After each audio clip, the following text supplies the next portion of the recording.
चलो बात करते हैं नोवेलिस की। हिंडाल्को की एक सब्सिडियरी जो बोल्ड मूव्स कर रही है, भले ही ग्लोबल टैरिफ से एल्यूमिनियम इंडस्ट्री हिल रही हो। अब अगर आप हेडलाइंस ट्रैक कर रहे हैं तो आपको पता होगा कि टैरिफ्स जैसे यूएस में हाल ही में अनाउंस हुआ 50% हाइक इलेक्ट्रॉनिक्स से लेकर ऑटोमोबाइल्स तक सब कुछ पर प्रेशर डाल रहा है। नोवेलिस के लिए इसका मतलब है ऊंची हर्डल्स और ज्यादा competition. But here's the thing, पीछे हटने के बजाय नोवेलिस डबल डाउन कर रही है कॉस्ट कट्स और लॉन्ग टर्म ग्रोथ पर। वो अग्रेसिव कॉस्ट सेविंग मेजर्स ला रहे हैं जिसका टारगेट है फिस्कल 2028 के एंड तक $300 मिलियन से ज्यादा की सेविंग्स करना। और वो सिर्फ शॉर्ट रन में फैट ट्रिम करने की बात नहीं कर रहे।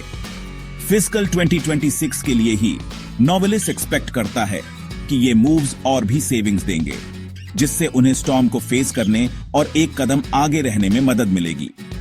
बट कॉस्ट ही नोवेलिस के दिमाग में अकेली चीज नहीं है, ग्रोथ अभी भी बहुत जरूरी है। कंपनी अलाबामा में अपनी ग्रीनफील्ड रोलिंग और रिसाइकलिंग प्लांट के साथ आगे बढ़ रही है। एक बार पूरी तरह से रैंप अप होने के बाद उस साइट से 600 किलोटन्स की नई कैपेसिटी मिलने की उम्मीद है। ये सिर्फ एक नंबर नहीं है, ये एक क्लियर सिग्नल है कि नोवेलिस फ्यूचर के लिए प्लान कर रहा है, सिर्फ प्रेजेंट में सरवाइव नहीं कर रहा। ऑफ कोर्स टैरिफ्स अच्छे नहीं रहे हैं। फिस्कल 2026 के पहले क्वार्टर में ही नोवेलिस को सिर्फ टैरिफ इंपैक्ट से एडजस्टेड EBITDA पर $28 मिलियन का नेट हिट लगा। लेकिन उनकी स्ट्रेटजी मिटिगेशन के बारे में है, वॉल्यूम को प्रोटेक्ट करना, नई एफिशिएंसीज ढूंढना और जिस चीज को वो कंट्रोल कर सकते हैं उस पर लेजर फोकस्ड रहना। इन्वेस्टमेंट साइड पर नोवेलिस अभी भी स्ट्रॉन्ग चल रहा है। FY26 के लिए उनका केपेक्स फोरकास्ट क्या है?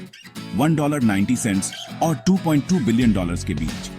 CFO डेव आहूजा के अनुसार कंपनी हर पॉसिबल वे ढूंढ रही है जिससे कॉस्ट कम हो, भले ही एक्सटर्नल एनवायरनमेंट टफ रहे।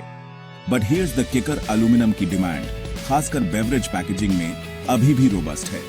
CEO स्टीव फिशर कहते हैं कि ज्यादा बेवरेज कैन शीट की जरूरत वास्तव में अलाबामा के उस बड़े एक्सपेंशन के लिए केस को रीइंफोर्स कर रही है। भले ही स्क्रैप एल्यूमिनियम प्राइसेस जंप कर रहे हों, नोवेलिस अपनी कॉस्ट बेस कम करने और मार्जिन्स बढ़ाने में रियल प्रोग्रेस कर रहा है। तो अगर आप एक इन्वेस्टर या एनालिस्ट हैं तो आपको ये जानना जरूरी है, नोवेलिस सिर्फ रिएक्ट नहीं कर रहा है, वो अडेप्ट कर रहा है, इन्वेस्ट कर रहा है और खुद को स्ट्रॉन्गर, ज्यादा सस्टेनेबल ग्रोथ के लिए पोजीशन कर रहा है।